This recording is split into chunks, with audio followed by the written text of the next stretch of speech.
It is officially on to week 9, and it is an important week for us, William. It's a very, Very very important week for us. Rock, chalk, Jayhawk, we're coming for you. There's a reason our colors are red, white, and blue, right, Jake? Yeah, we always knew that we were going to be, Kansas people. We always knew that we were going to end up in the state of Kansas. Can I be real for a second, Jake? Yeah. Are we in the trust tree? If we're not in the trust tree by now, I don't know if we ever will be. And I've said a lot of things that probably should violate a trust tree, but this is pretty freaking cool. I mean, the fact that Coach Leipold not only graced our podcast with his presence, spoke with us for more than 30 seconds, invited us out there, and then somehow this trip was able to be pulled off. I mean, this is unreal. We're getting to go to a football stadium to watch football because a couple of dudes every week hop on a microphone and chat about this beautiful game. I mean, this is a pinch me moment.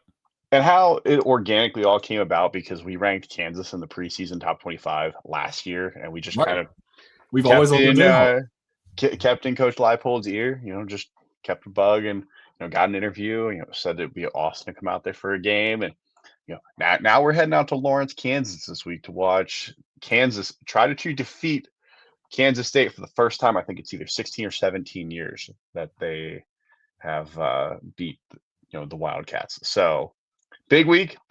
Kansas is actually favored. We'll talk about that game here a little bit later. Have to preview the game since we're heading out there. But we've got a lot to get into. So let's jump into it. If you're not doing so already, make sure to rate the podcast, follow us on social media.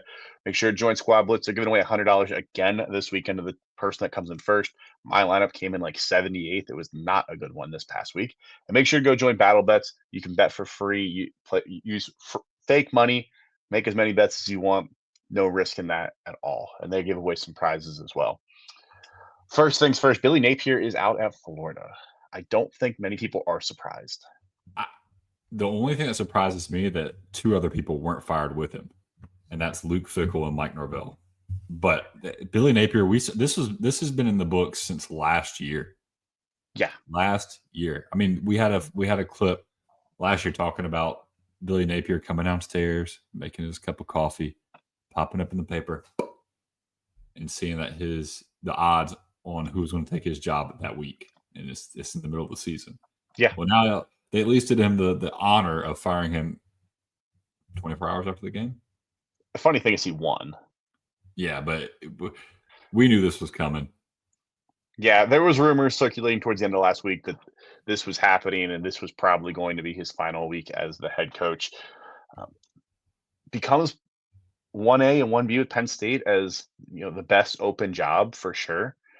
And all the rumors are pointing that Lane Kiffin is going to be who they make their move for. And I just read. Does Lane Kiffin go? Freeman, he could. That's a good question. I heard their number one was Marcus Freeman. Yeah, Marcus Freeman picked up the phone and said no, and then hung up. Yeah, and Lane Kiffin, I think, is an actual conversation, and it can be twofold. Ole Miss, he's loved there. He's built a reputation there. The expectations are not going to have him fired. He's going to win 9 games every year. Do people get fat and get tired of that? I don't know. But if he goes to Florida and he's only winning 9 games a year, he's gone. Ask Jim McElwain. No, not Jim McElwain. Who was the coach that was fired after? Yeah, Dan Mullen. Dan Mullen. Sorry, Dan Mullen. That was slander. You didn't pose on a boat naked. So I don't know. I don't know, Jake. And like at Mississippi, you're still able to pull some big time athletes, but I guess the question would be, what's the NIL pocket like? Can they pay their players more at Florida than they could at Ole Miss? I don't know the answer to that. I think one of the things for Lane is he has to figure out what is his ceiling at Ole Miss, and does he have the aspirations of winning a national championship, and can he do that? And if he doesn't think that he can win a national championship at Ole Miss, it's been proven you can win national championships at Florida. And like I said, it comes down to dollars.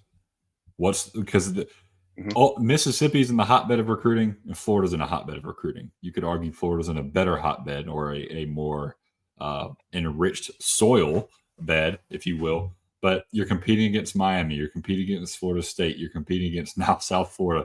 You're competing against Alabama. You're competing against Georgia. Whereas Mississippi, you're competing against LSU, Mississippi State, Arkansas, Texas guys. I mean, so you're in a tough spot regardless. Everyone's coming to where you are. At Ole Miss, I mean, if he goes to Florida, the offense will be exponentially better. Can he recruit a defense there? I don't know. The Florida job is interesting because you look at where you get to start. If you can keep everybody, you get Jaden Ball, DJ Lagway, Vernell Brown, and Dallas Wilson as your offense for next year because they're all sophomores or younger, assuming that they all stay. If it's Lane Kiffin, they stay.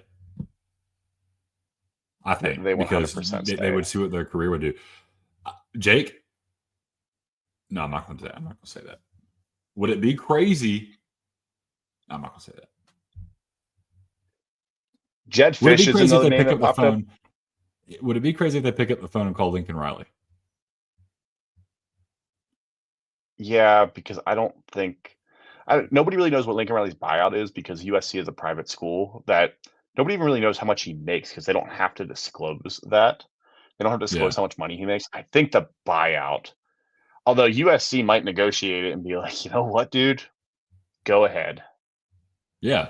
So, I mean, if you want to keep those offensive pieces, I think you need to get a guy who's an offensive guy. I think Lane Kiffin would be that dude. If he doesn't answer the phone, I don't see why you wouldn't pick up the phone and call Lincoln Riley.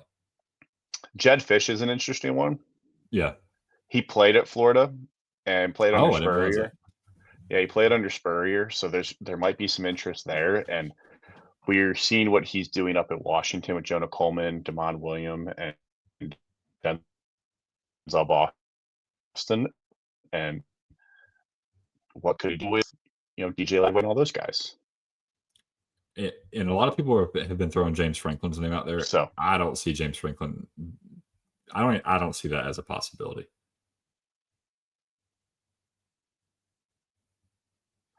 No, I don't think Franklin goes to. I don't think he goes to Florida. Oh, we have to do. So we have to at least say John Gruden's name. We've done it. It feels like everybody's required to. Yeah, every job has to. Feels like we're required to. Gruden. He's the new James Franklin. He's in the running for every. All right, let's talk about who might be on the chopping block here this fall still. So there's still a bunch of names out there, guys who may or may not get fired. Scale of 1 to 5.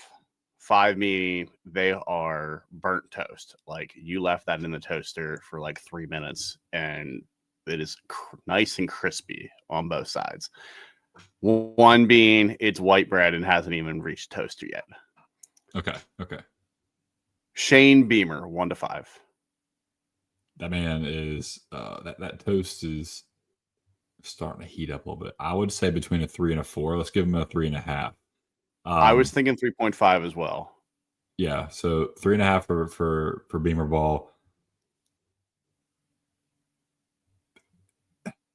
The fans are just now really starting to get fed up with him. So I think it would take a whole nother year. Yeah, I think he'll enter next year on the hot seat. Yeah, which Luke Fickell. I think last year bought him some time. 5. Luke Fickell's a 5. I think honestly he's going to be fired as soon as the season's over. If he I've seen some rumors that they were waiting.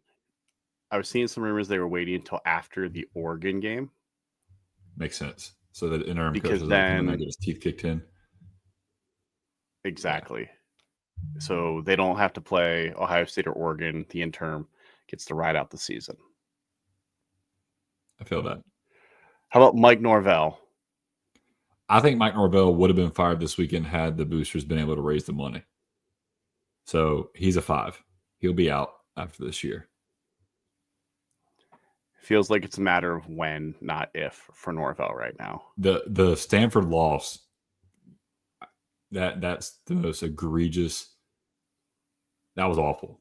So that's the if that's not the nail in the coffin, I don't know what the heck else could be. Yeah, I don't know what else it would be. Hugh Freeze. I don't know, man.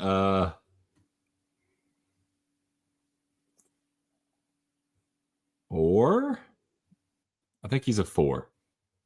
I think the Auburn faithful are sick of him. He comes in there and preaches this offensive game plan he's going to bring in, and they haven't been able to get a quarterback. So that's 2 years in a row. I mean, they went and got Jackson Arnold out of the transfer portal, knowing that he sucked at throwing the football. So it's like, and he still wants to blame everything else but himself. He's calling plays now. He is. Lincoln Riley. I give it a 2. I think the way they beat Michigan bought him some time. I really do. Yeah, I mean, they still have a chance at making the playoff right now. Right. So it's slim after how they got beat by Notre Dame, but yeah, you're right. They can still make it. Like, it's not unlikely. Notre Dame's an out-of-conference loss. I think there's still a chance. So it's definitely people want to see them make the playoff. They're not going to be They have happy 2 with them losses or just one. 3. They have 2. They lost to Illinois as well. Okay, Illinois was the other one. Yeah. Bill Belichick. That all comes down to money. I give it a 4.5. It would be. I give it a 4.5. And honestly, it might be that high because of him too. Him just being like, "Screw this! What am I doing this for?" But honestly, Jake, too, like I'm above 5. Above a 5. But like, I think he's got so much pride, and I feel like the whole narrative of Tom Brady making his career, I think it bugs the crap out of him.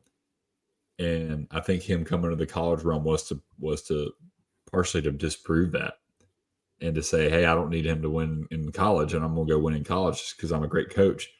So now I think his ego is going to step up and say, I'm going to keep banging my head up against this wall and until I make this thing work. So yeah, 4.5. 4.5. Final one, or we got 2 more here. Brian Kelly. That thing is heating up. You had some decent toast. You got the monkey off your back and beating Clemson in an opener, and then you just turn around and both teams suck, and you realize how bad that game was because of how Clemson's done the rest of the year. Brian Kelly, I think he's similar to Shane Beamer, 3.5. His fans are just now really starting to get angry with him.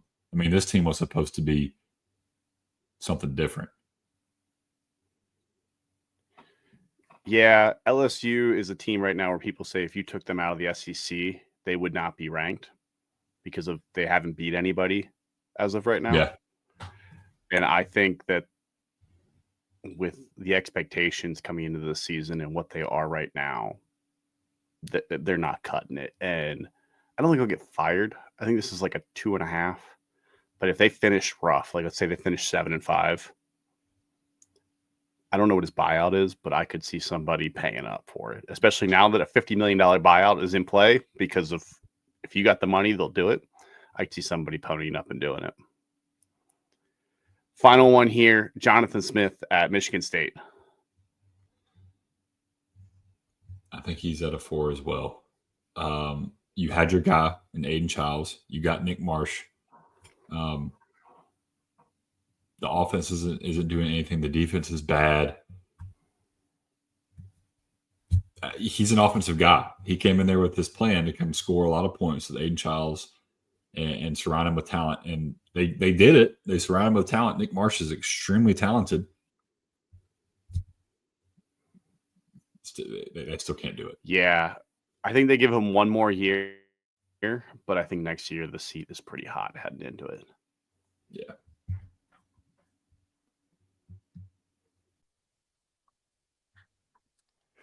All right, let's talk about this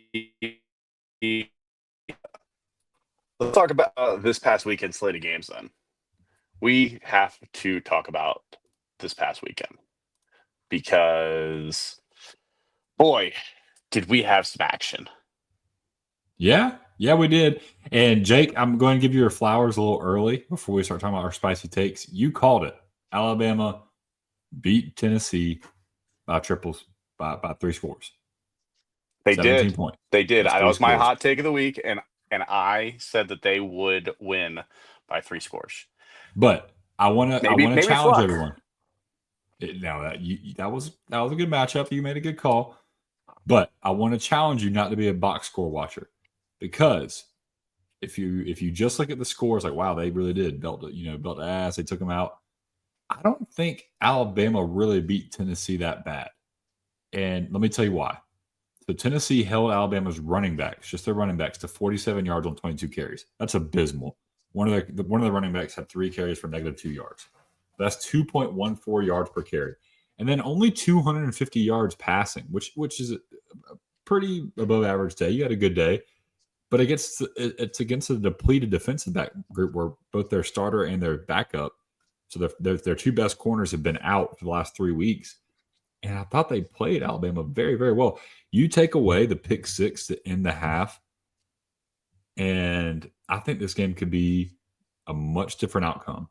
Now, that was an absolute game changer for what happened. I mean, throwing a pick 6 like that right at the very end of the game, or right at the very end of the half, I mean, that changed the full complexion of the game.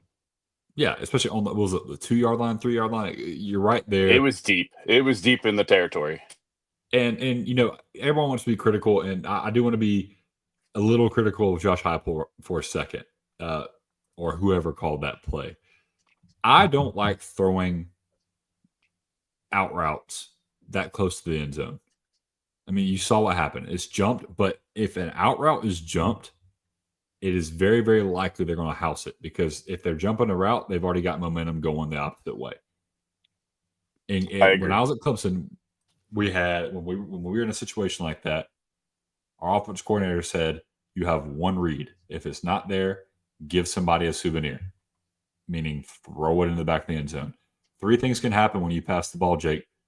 Number 1, someone can catch it. Number 2, someone cannot catch it. Number 3, it can be picked. Isn't that still somebody catching it? The other team can get it. Damn it, Jake. You throw an interception, or you get a reception. Don't make me. But in the red zone, it's even worse, because a catch isn't necessarily good. If you throw in the flats and it's not in the end zone, and you get tackled before you get in the end zone and don't have timeout, boom, there's the end of the half, right? So you can't run.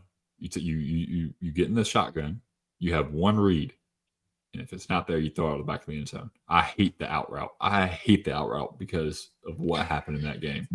You got Chris Brazil. Throw a jump ball. Clemson won on an out route. Remember, won the national championship with a Hunter Renfrow out route. Yeah, they did, and it's okay. Good, touche. I was to say that the criticism is you have to run it correctly. That you have to almost like a rub route. You just have to run a rub route, because if you're going to do that, you have to have an option where if they're playing man, you have your guy open. If they're playing zone, then you've got 2 options there, because if they don't pick up, the guy coming in, you have some options there. Yeah, they don't trade. And also, you have Joey Aguilar, who, while he is not the most dynamic runner, he can move. He can move with his feet.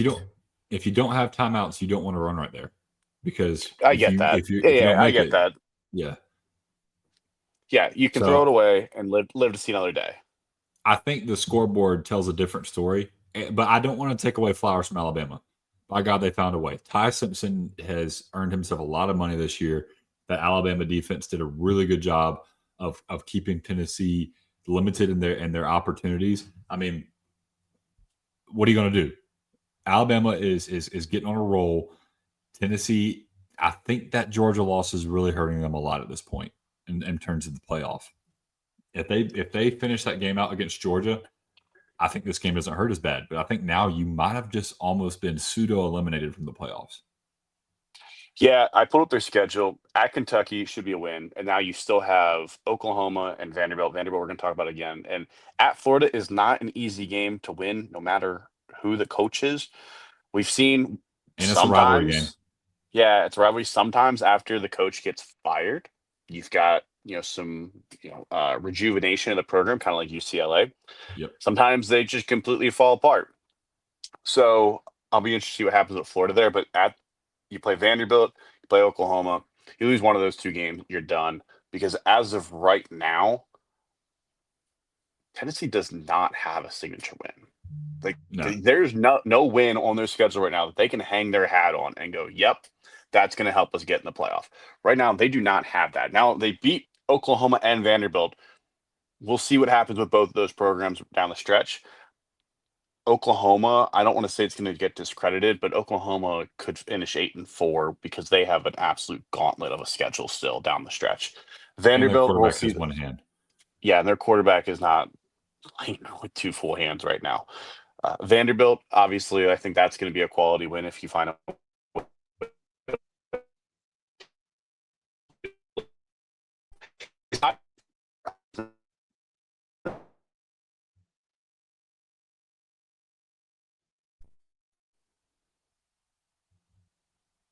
You bet. Is Ty Simpson your Heisman favorite, or who would be your Heisman favorite right now? I think it's between Ty Simpson and Fernando Mendoza. I mean, I those two have just been phenomenal this year. You take away the Florida State game from Ty Simpson, and honestly, he didn't even play that bad in that game. But it's between Ty Simpson and Fernando Mendoza. Ty Simpson probably is going to have the upper leg because of the spotlight you get playing in the SEC, specifically for Alabama. But if anybody's watching Indiana and watching Fernando Mendoza, you've got to have him in your upper echelon of Heisman contenders. But you know who's not in Heisman contention, Jake? You know who's not, especially after what happened when he played Louisville on a Friday night? That'd be Mr. Carson Beck. 4 interceptions. My favorite pick, all right, if I had to pick one, because even when you have kids, like you say you don't have a favorite kid, but you secretly have a favorite kid. Do you have a favorite? No, I don't have any favorites. That'd be messed up. That'd be messed up. None of you don't like any of them. Maida, my youngest. That's the one favorite. That is a potato that can't move, really. She can't talk back. But my favorite pick from Carson Beck was the pick that he threw after the pick was overturned on a bullcrap roughing the passer. That one was the ball don't lie. The ball don't lie pick. That was beautiful. It was wonderful. It was all the fools. All the fools. My heart was full. Live, laugh, love, watch Carson Beck prove that the ball does not lie. Honestly, Louisville's offense looked phenomenal at times. What's his face? Not Kyron Lacey. Bell. What's Bell's first name? Chris Bell. Chris Bell. Shout out to you. You're playing on a bum hamstring, and it sure as heck didn't look like it on a couple of those on his touchdown, his last touchdown where he hit the seam. And Louisville's defense did enough. They were very opportunistic. They made Carson Beck very uncomfortable in the pocket, and it was just a wonderful game to watch, specifically because of how much crap I've gotten from Miami fans. I'm not salty at all. I'm not salty, but that was a little nice, a little vindicating to watch them get stunned on a Friday night. But I think that also tells you Louisville's legit. Like, everyone wants to say the ACC is trash. I don't think there's a lot of people that want to play Georgia Tech, that want to play Miami, that want to play Louisville. And Miami's already getting discredited, even though they've beaten Notre Dame. And they took USF to the woodshed, the freaking woodshed, abused them, took their lunch money, and now everybody wants to discredit them and say the ACC sucks. What are we talking about? Yeah, my biggest takeaway from this game was Louisville looked great early and then great at the end, but like in the middle, it was rough. I mean, Louisville had a chance to really put this game away. That's what Miami does. Quarter. Yeah. Louisville had a chance to put this game away in the fourth quarter, And then Isaac Brown fumbles the ball inside, whatever it was, their own 25-yard line. Just brutal fumble. Miami scores on the next, I think it was the next play. Yeah. And all of a sudden, they're right back in it. I mean, they put it on Carson Beck's arm. I mean, he threw 4 interceptions, but he was also 25 of 35 for 271. Didn't throw a touchdown, but I mean, he looked terrible at times. He made some really bad reads. But I mean, he also kept his team in the game. Malachi Tony has leapfrogged a bunch of people into the Blitnikoff conversation. He is a phenomenal wide receiver. If you don't know who Malachi Tony is, go watch number 10 play for Miami, and you'll love him.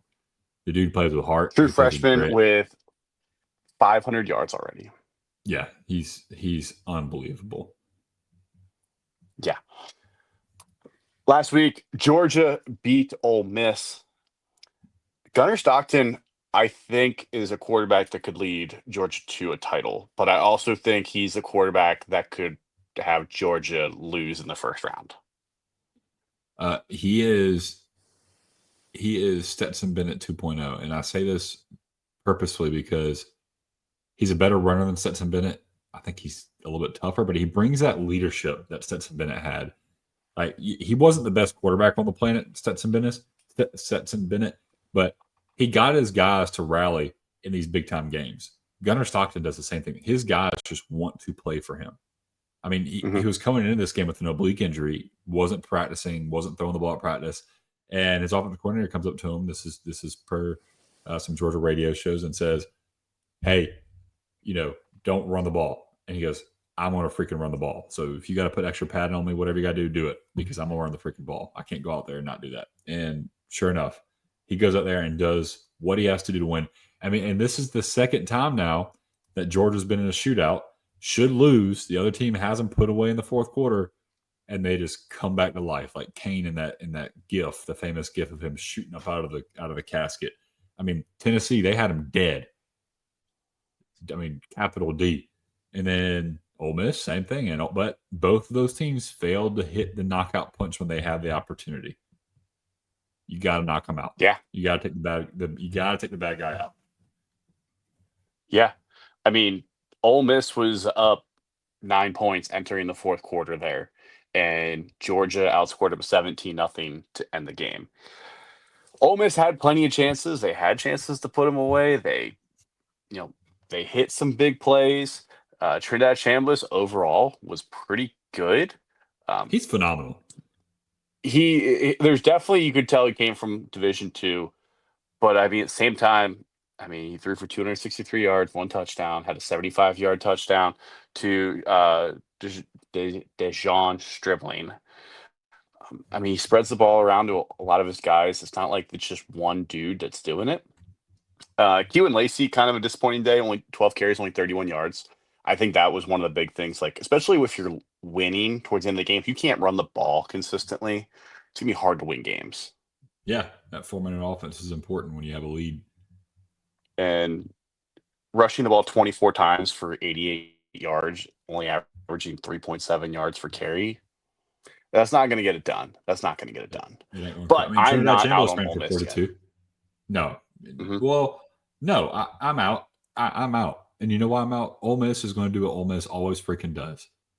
Ole Miss is going to score a lot of points, and they're going to choke away some games. I mean, if you go and look at their schedule, it's a joke.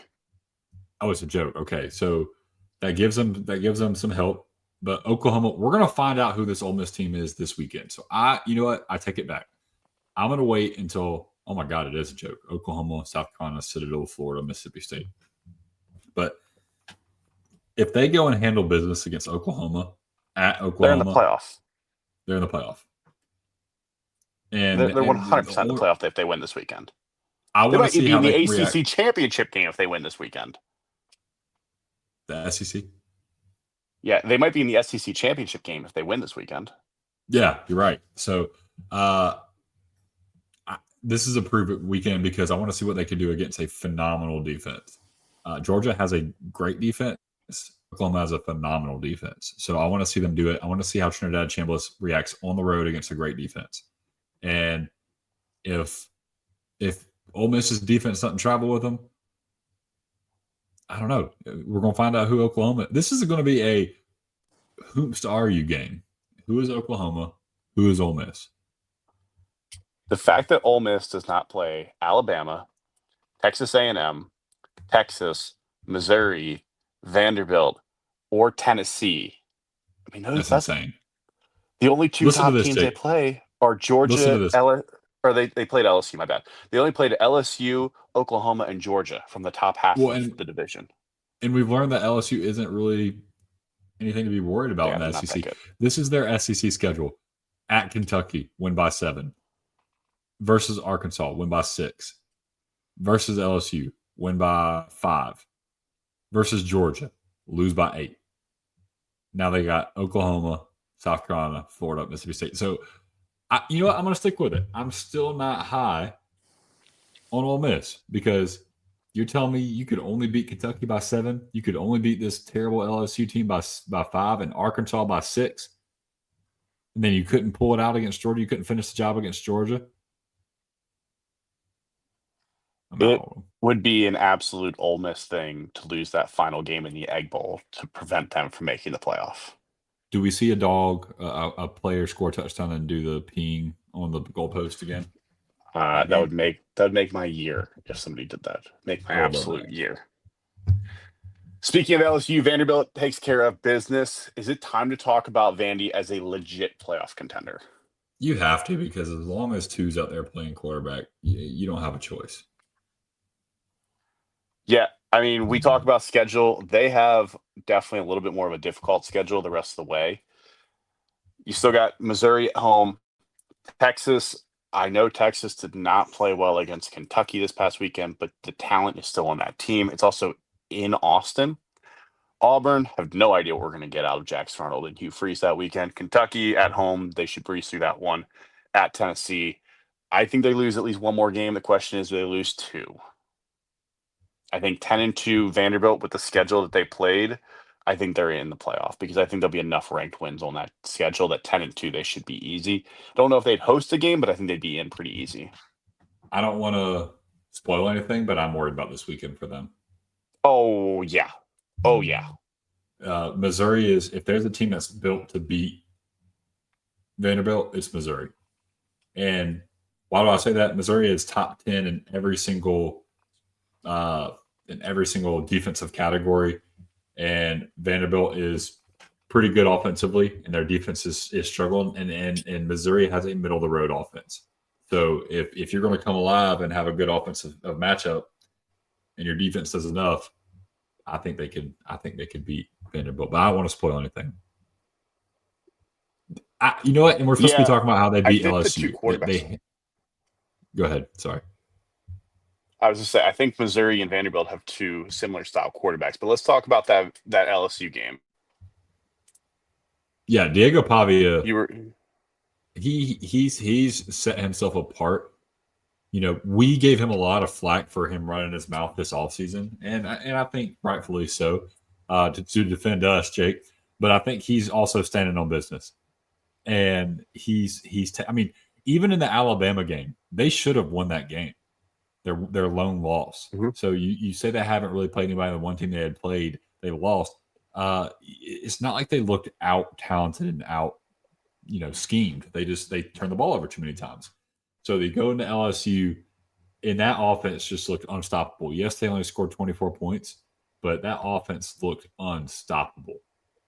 Anytime they needed to move the ball, they did it, and it was just a beautiful thing to see. I mean, Vanderbilt is one of my favorite teams. Excuse me, they scored 31. Vanderbilt is one of my favorite teams to watch because of how they all rally around Diego Pavia. I mean, how do you not love that dude? He is what people love about. Well, he's what people love and hate about college football because he is in his 18th year in college football, but he is also just a guy who gets it done. Just an absolute gamer. Everybody always likes to compare people to Johnny Manziel. I mean, he is I think Johnny he's Manziel Vanderbilt. compares him to Johnny Manziel. I think he's Vanderbilt's version. He isn't always going to make the best plays. He's not always going to, be the best with, that how he throws the ball, his form, but He's he's unorthodox. just going to find a way to win. He's just going to Yeah. find a way to win. He's going to find a way to put his team in a position where they can win the football game. And honestly, in college, that's what I want. You can talk about, if you want an Andrew Luck or you want a guy that can, be the first overall pick. I want a guy that I want to go to war for and can put me in position to win the games. Is he going to throw an interception or two? Maybe. But you know what? I'm going to be right there to pick him up because I know he's also going to drop his shoulder to get those extra couple yards. Yep. The Holy War was this past weekend. A little bit of an ugly game, but can we talk about how both teams wore home uniforms? I love that. I love that so much. I mean, the red and the blue just popped. It looks beautiful out there. So, yes, we should talk about that. And every rivalry game should do that. Every single one. As long as their colors are different. I'll be honest, would Clemson and South Carolina, would it be too close having a similar, red and orange, but would it be too similar? You could do orange and black or purple and garnet. Yeah. Yeah, you could do somebody wear off color. Like I think Ohio State, Michigan, it would look beautiful. Well, and nobody's watching the Clemson Carolina game this year anyway, so it doesn't matter. That is also true. Auburn, Alabama, that would look awesome. USC and UCLA usually do it. That always looks good. Yeah, Michigan, Ohio State would look beautiful. The scarlet, Michigan State this weekend. That would be fun. Green on, as long as Michigan doesn't bring out those ugly lime green uniforms. What are you talking about? The highlighter green that says state across the chest? Who said that was a good idea? Somebody approved that. And I'm concerned for that person's taste in just about everything. Yeah, they shop at Temu. Is BYU a playoff contender now? God, I still don't know. I can't give them enough credit, and I'm getting flack about that because I refuse to rank them high. But I feel like they have to be a playoff contender, right? So I went and pulled their schedule last year because they started the same thing last year. They started, I think it was 9-0 last year, lose 2 games, lost in the Big 12 championship to Arizona State. No, they didn't even make it to the Big 12 championship. No, because Iowa State made it. Who they lose to? They lost to someone in the last week. Kansas and Colorado. Was it Kansas and Colorado? But anyways, Iowa State lost to Arizona State in the Big 12 championship because BYU didn't make it. But BYU, same thing. They started like 9-0 last year before they lost 2 games. Are we going to see a similar thing where down the stretch is BYU going to run into a team or two that can give them a fight? I mean, they play Arizona State this weekend. I think it's Arizona State this weekend. I might be wrong on that one. Yeah. So they play Arizona State they play Iowa State. I bet they play Iowa State. Yep. Wrong state. But Iowa State in Ames, Iowa this weekend. Then they have a week off. They play at Texas Tech. They still have TCU, Cincinnati, UCF. I mean, those next 4 games are not easy, especially in the Big 12. Iowa State, Matt Campbell knows how to get up for these kind of games. Texas Tech just coming off a loss. Baron Morton should be back, but he also might not be back. It might be a game time decision by that point. Cam Rising 2.0. TCU can sling the ball around, and Cincinnati is just one of those gritty teams right now that with Brendan Sorsby, they're just winning games. Yeah, so and their defense is underrated. Yes. So is BYU a playoff contender? I think they're involved, but I think also like half the Big 12 is involved still. I mean, Houston is 6-1. Houston hasn't beat anybody, but Houston is 6-1. I don't trust the team. I don't trust BYU. Their defense is phenomenal. I don't trust the offense. I don't trust the offense. Barrett Bachmeier can run the ball, but he cannot consistently throw the ball. Like he cannot consistently complete passes. I mean, they won a game where he had like a 40% completion percentage. So, and they're getting into the teeth. What's going to happen? Their schedule. Like Texas Tech, his defense is going to give him problems. It's going to give him a lot of problems. I think BYU, or I think Utah. Utah, I think, was a really nice story. I think we liked, what potentially they were going to do with Devin Napier, and you know, they're a good team. They might finish even in the top 25 by the end of the year. I think that it was almost a little fool's gold this year when people back. Yeah, and I mean, and Utah didn't play terribly. They ran for 226 yards on this BYU defense, No. which is not easy to do. So, Yeah, no, it is this not was easy to do. And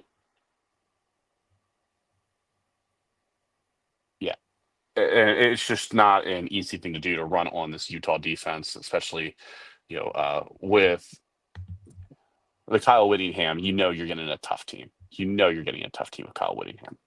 You know who's going to make it to the college football playoff is Notre Dame. Who? Notre Dame is 100% making the playoff at this point. Is CJ Carr might, if he didn't lose his first two games, I think CJ Carr would be favorite for the Heisman. If he had won one of the two, I think he'd be the favorite, one of the favorites for the Heisman right now.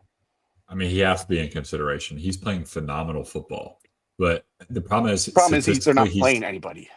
Right, and it's not going to look sexy statistically. I mean, it's not like he's going out there throwing for 300 yards and running for 100, and he's just a very cerebral, good football player. And I mean, I love to have him. And in terms of the Heisman's the most valuable player, he's helped them be in games and win games in which Jeremiah Love and Jadarian Price couldn't quite take over. I mean, you talk about the Miami game. CJ Carr put them back in that game by himself because those two were struggling. But then obviously with Jeremiah Love and Jadarian Price stepping up and playing better, now CJ Carr is able to elevate his game and play phenomenally. So I mean, and then you go to the Texas A&M game too. They lost by 1 point, right? They score 40 points against a really, really, really, really good Texas A&M defense. So this team, and you got Boston College, Navy, Pitt, Syracuse, and Stanford. If they don't beat all these teams by at least 30, I'll be shocked. It makes your life a lot easier when Jeremiah Love goes for 228 yards against USC. Makes your life a lot easier when Jeremiah Love is at the top of his game. And we gave criticism to Love after the first game because he ran the ball 10 times for 33 yards, and we said Notre Dame needs to give the ball to him more often. Well, giving him the ball 24 times for 228 and then also giving him 5 receptions for 37 yards, that's how you do it, Notre Dame. Give him the ball 30 times a game, and look what happens. You're going to win some games. You give him the ball 30 times against Miami, you might have won that game. And I want to say this, too. I don't know what adjustments they made since the Purdue game, where they gave up 30 to the Boilermakers. Arkansas is one of the best offenses in the country, let alone the SEC. They only gave up 13 points. Boise State is a formidable team. Not an easy team to stop. 7 points. NC State, low-key, has a very good offense. CJ Morris over there can sling the football. CJ Bailey, excuse me. Can sling the football. I'm thinking about my king, Chandler Morris. And they have some pretty good wide receivers out there in Raleigh. And then USC, they held them to 24, and USC is a very good offense. So something's changing over there in South Bend, and I honestly like this team better than I liked the team last year. So, and I didn't really like the team last year, so I guess that's really not saying that much. But I think the team last year was a little too one-dimensional. It wasn't a little too. They were a little too one-dimensional last year. Yeah, they were extremely one-dimensional. Riley Leonard doesn't exist in the passing game. No. And while I don't think the passing game, I think the passing game is significantly better. I think, Jordan Faison has come along. Jaden Greathouse has not been what we thought he might be. He's kind of been MIA. I know he's been dealing with some injuries, but Jordan Faison has over 400 yards already this year. I think if you can get Jaden Greathouse going in there as well, you're going to be ready to go. And luckily for them, like you mentioned, their schedule, they've got time to get that going. So I like where Notre Dame is heading. I think they are destined for a playoff spot once again. I expect that they'll probably be somewhere between 7 and 10. Yeah, the 2 losses are going to hurt them. May host a playoff game. It depends what Miami and how they finish the season.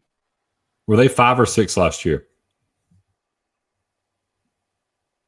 Notre Dame was 6 Okay. because So 5 was Texas. You're right. So 1 loss to Northern Illinois equals 2 losses to Miami and Texas A&M.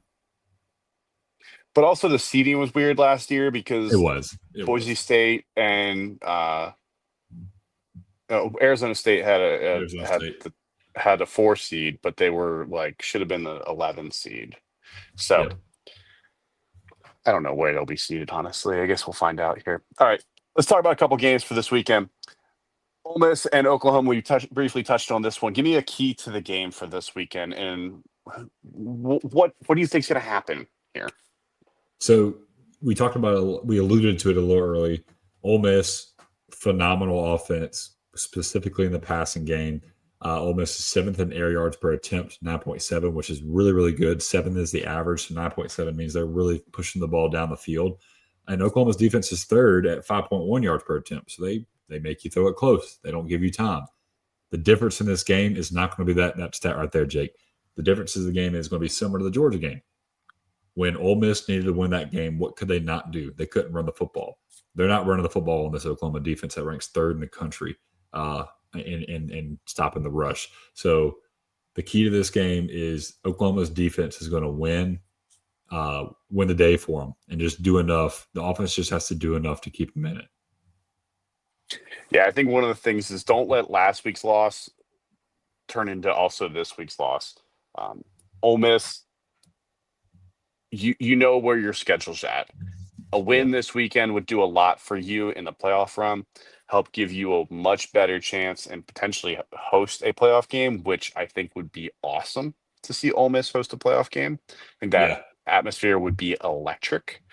Lane Kiffin has been trying to get to the playoff, and this is a big game on both sides because if Oklahoma loses this game, it's hard to imagine them making the playoff with how many games on their schedule they could still lose. It'll tank their shot. I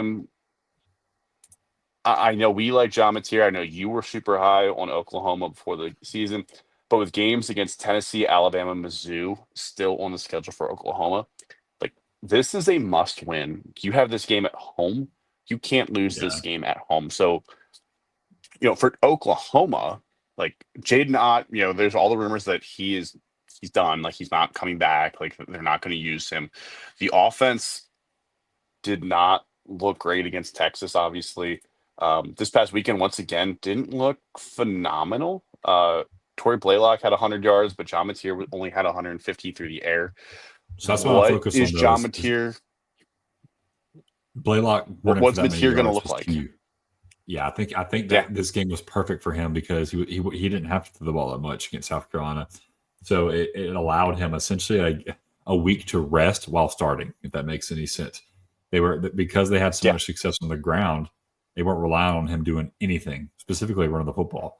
So I think if he's healthy in this game, I think they can blow out Ole Miss. I think if he's unhealthy, it's going to be either ugly, really close, or Ole Miss could do the opposite. So I'm leaning towards a close game, a close, ugly, just defensive game where Oklahoma was able to pull out in the end. But this is going to be a phenomenal football game to watch.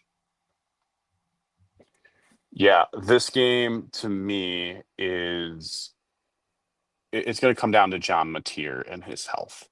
Can he throw the football, or is he going to be limited once again? If he's limited, I'm not loving Oklahoma here. Yeah. Mizzou and Vandy, a game that before the season, I don't know if we thought would be a top game, but this is an ultra important game for the playoff once again. You've got 2 teams with 1 loss. Second loss, you're still in it, but you're put on life support then because you can have no more mistakes. To me, this game is about the quarterbacks that play a similar style. A little bit of chaotic, little bit of do whatever I want, we'll find a way to make a play. I think Diego Pavia is better at that than Bo Fabula, though.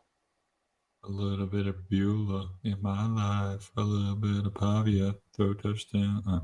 I think Diego Pavia's ability to make plays is exponentially better than Bo Prabila is. He's more refined in being a crackhead than Bo Prabila is. So he's got some lumps that he's earned as being a 14-year starter in college football. So I think that's going to be the difference in the game. Yes, I've got. Where's it? And the game is where? It's at Vanderbilt. The game's in Vanderbilt, in Nashville. I'm not going to pick it until we have a pick 'em. But the difference in this game is going to be, can Vanderbilt's defense do enough to make Bo Prabila play like he did against Alabama? If he has Bo Prabila making mistakes like he did against Alabama, you don't have to go out there and be Alabama's defense wasn't unstoppable against Bo Prabila. At times, Bo Prabila looked great as a quarterback against Alabama. But they in key moments, they stopped him. And they did what they had to do, and they made him make mistakes, and they made him look very, very vulnerable. If Vanderbilt does an inch of that, that offense is going to be enough. However, Missouri can muck this game up and make it ugly and make it a field possession game. So, or a field position game. Where are you going to be on the field when you start with the ball? And can Vanderbilt go 75 yards on this stout defense that Missouri has? I don't know. So. Being at home is going to be helpful. Having Diego Pavia as a veteran quarterback is going to be helpful. Having a veteran tight end, Eli Stillers, is going to be helpful. It's going to come down to that Vanderbilt defense. Can they do enough to give Vanderbilt an opportunity in plus territory? Yeah, I think also we talked about Prabula. At the end of that Bama game, he looked lost at times. Can he keep it together the whole game? Can he stay consistent throughout the Vanderbilt game? Because if he's struggling with his touch, if he's struggling to complete passes, and if the offense is not putting him in position to have easy passes, I think Vanderbilt could win this game easily, especially having it at home. Yeah. Final game here. Want to give some love to the group of 5 because to me, this is the playoff game for the group of 5 to get in. And I know there's still a couple other contenders out there. You still got Navy out there. You still got a couple other lingering teams. But USF versus Memphis. Memphis loses to UAB last week. Real bad loss. Could have been a look-ahead game. Could have been a look-ahead game knowing that they were hosting USF this weekend. To me, this game is cliche. It comes down to line of scrimmage. USF is 45th in sacks. Memphis is 96th in pressuring and getting sacks.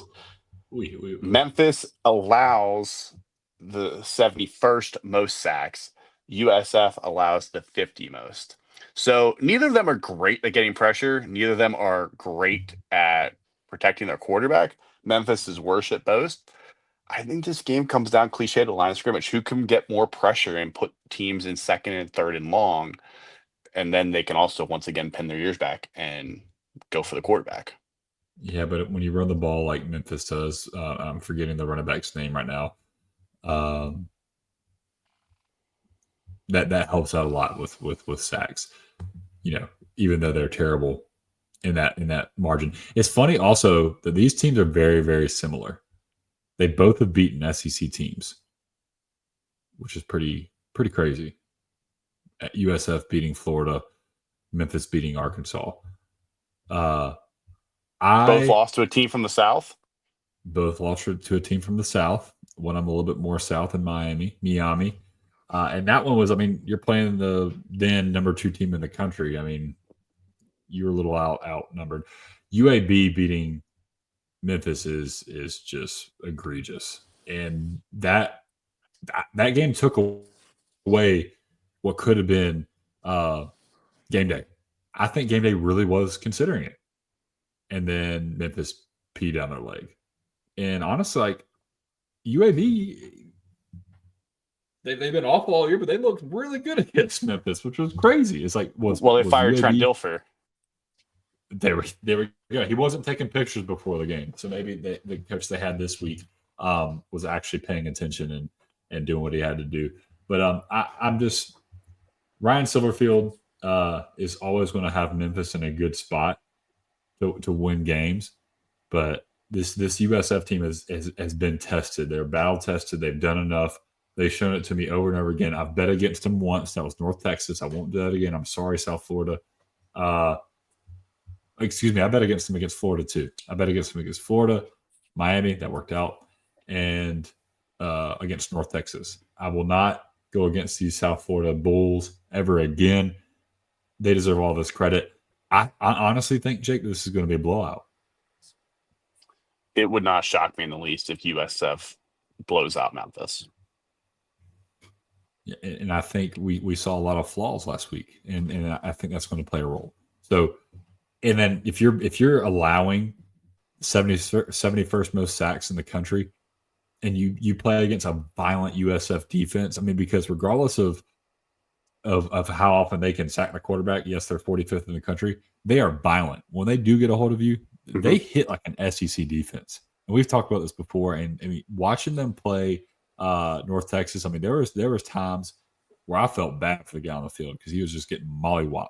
But they were doing it against Florida too, so it's not like they're not afraid to hit. When they're playing against good competition. So I like this USF team, and I just like the savviness in which they play. I like the grit in which they play. I like the personality of that team, and I think that overcomes all these different matchups. And I think Memphis showed us their colors by looking ahead. You can't look ahead in this game ever. Ever, ever, ever. I agree. I think that you are hitting the nail on the head with that. Two other games I want to talk about because I want to give some love to the Big 12 here. I don't want to just talk about the SEC games here. BYU and Iowa State, briefly mentioned this earlier. I think this is a game that don't be shocked if Iowa State pulls out the win here.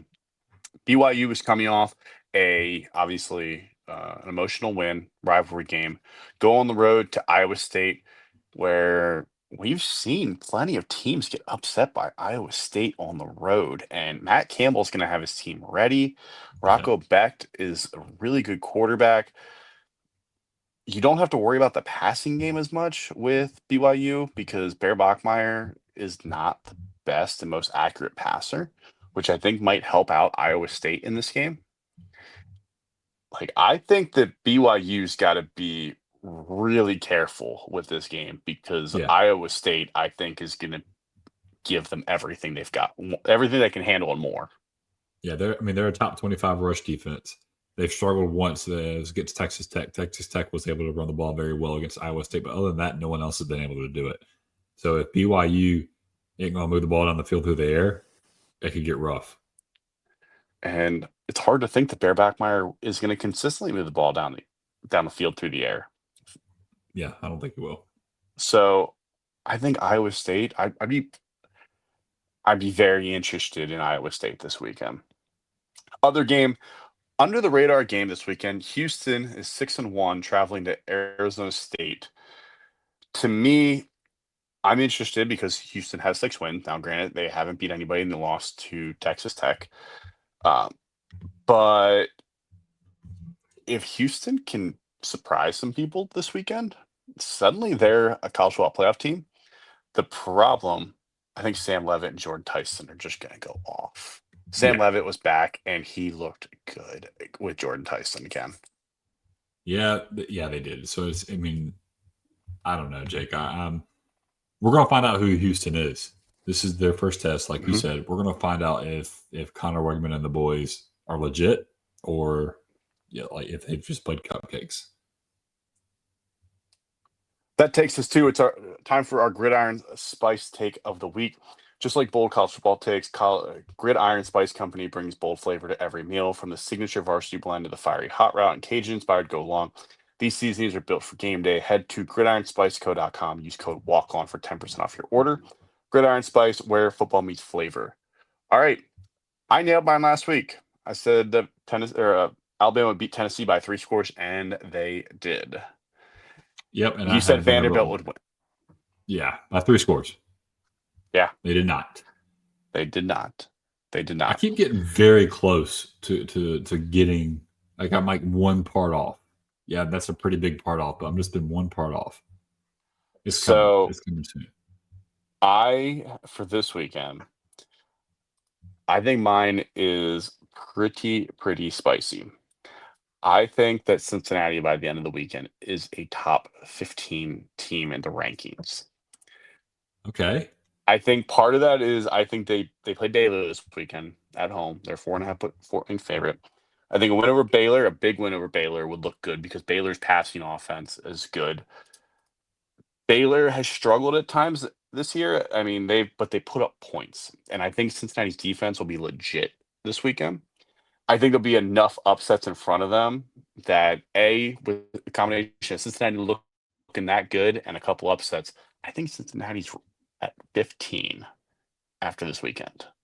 And I then like all that of a sudden it's Cincinnati's a playoff team at that point. Like That's like you're scary. looking at 15 being like Cincinnati, it has a path to the playoffs. Yeah, that's scary to think about. I mean, when we're coming to this year, we're like, yeah, they'll be all right. Maybe they'll make a bowl team, or make a bowl game. That's a scary thought. That's a scary thought. Dante Corleone and the boys. Let's see how they show up. What's your take for this weekend? I've got Kansas getting the monkey off their back. I think we're both scumbags because we didn't cover them earlier. Kansas is a 2.5-point favorite against Kansas State. The Sunflower Showdown. We will be there. We will be square. But I think Kansas will get the Wildcat monkey off their back. Like you said, they haven't won in 16 or 17 years. It's been a really long time. They still somehow lead the series by a good margin. I think by eight more games. But the caveat I want to add is I think Jalen Daniels has 5 touchdowns. Originally, I was going to say that he was going to break his all-purpose yard record. But do you know what his all-purpose yard record is? Are you going to tell me something absurd like 550 yards? It is 561 yards. Okay, yeah, that would be a crazy game. Yeah, he threw for 544 and ran for 26 or 21, something like that. Yeah, that would be that'd be a little bit crazy. Kansas does still lead. Well, depending on who you ask, it's either 64-53 or 65-52. Don't know how there's a dispute on a win, but apparently there is. Probably in the 70s. Like the record books dispute it. All right. Let's jump into our walk-on weekly 10 presented by Battle Bets. College football got a whole lot better. Forget Vegas. Forget risking real money. This season, we are running our own league on Battle Bets. Here how it works. You join our league. We use fake money to pick as many games as you want. Track all your bets live. The best part is just for bragging rights. Stack up your points. See who the sharpest bettor in your group is and take home the crown. It's free. It's fun. Built for college football fans like us. So hop in now and join Battle Bets and see what you've got in store. All right, rough week for me. I went 3-7. You went 5-5. You picked up a couple games on me there. I'm coming back. I told you the comeback was beginning. So we got 4 games that are different this week so far. Yeah. We made all our picks ahead of time here. All right, first game here. Group of 5 game between 2 teams with 5 wins already this year. San Diego State is a 2.5-point favorite on the road at Fresno State. I want to pick Fresno State so badly, but I have to go with the Aztecs. They just always seem to find a way to win these games. And so give me the Aztecs. Yeah, I'm going to take San Diego State as well. They have, why am I blanking on the coach's name? The dude who was at Kent State, then the offensive coordinator at Colorado. I'm blanking on the head coach's name. But I'm confident in him. I think he's a great coach. I don't think San Diego State is quite a group of 5 contender, but I think they are an 8 or 9 win team this fall. So give me Sean Lewis. That is correct. So give me San Diego State. Give me the Aztecs by 2.5. Second game, we talked about this one already. Houston versus Arizona State. Arizona State is a 7.5-point favorite at home. The passing attack. Yeah. We both agree. This is this is Arizona State. It's that passing attack. I think this could be a 3-score game. Yeah, I'm right there with you. Sunflower Showdown this weekend. Kansas State at Kansas. You going with Lance Leipold? You going with Chris Hyman? If I don't pick Kansas, I don't deserve to go. Rock Chalk Jayhawk. Let's go, baby. Kansas will be undefeated with the Walker and Red Shirts in the building. The question is, I guess we should have talked about this beforehand. Should we be like Kirk Herbstreit and not call the game and not pick the game because we're going to be there? No, we're very biased. Okay. Okay. I am very, Yeah, I'm I taking am very Kansas as biased. well. I'm thinking Kansas as well. I think this is the year they get it done. Lance Leipold, great coach. If you haven't, go ahead, go listen to that interview. It's a great interview from earlier this summer. I think Kansas gets it done. I think they get their monkey off the back. Rivalry game this weekend. Michigan will travel to Michigan State. Michigan's a 14.5-point favorite against the Spartans. God, every part of every bone, every fiber of my being wants to take Michigan State to cover. I can't do it. Give me Michigan. I think Michigan State's just flat. Yeah, I have a hard time thinking that Michigan State is going to cover this. Michigan State has been terrible this year. So give me Michigan to cover that 14.5 points. I think the Wolverines roll. Ole Miss is at Oklahoma, 4.5-point favorite for the Sooners. Who do you like? I hate this spread. I really do, but I'm going to Oklahoma. I'm trusting the defense to get the job done at home. I'm concerned about John Mateer's hand still, so I'm Yeah. going to take Ole Miss. I'm going to take Lane Kiffin here. I think that the Rebels get it done. So give me Ole Miss on the road. USF is a 4.5-point favorite against Memphis. We alluded to this already. I am taking USF, and I am not thinking twice about it. Yep, right there with you. BYU on the road at Iowa State. I mentioned this, and I'm going to be honest, I'm going to change my pick. I wrote BYU down, but suddenly, after thinking about it a little bit more, I like Iowa State to win this game as an upset. Yeah, I'm right there with you. I had it originally. I mean, the rush defense is what put me over the edge for BYU for this game against BYU. BYU being one-dimensional. I think Rocco Becht, being a tenured quarterback, is going to do enough at the end to cover this game or to win this game. I think this is a prime letdown spot for BYU.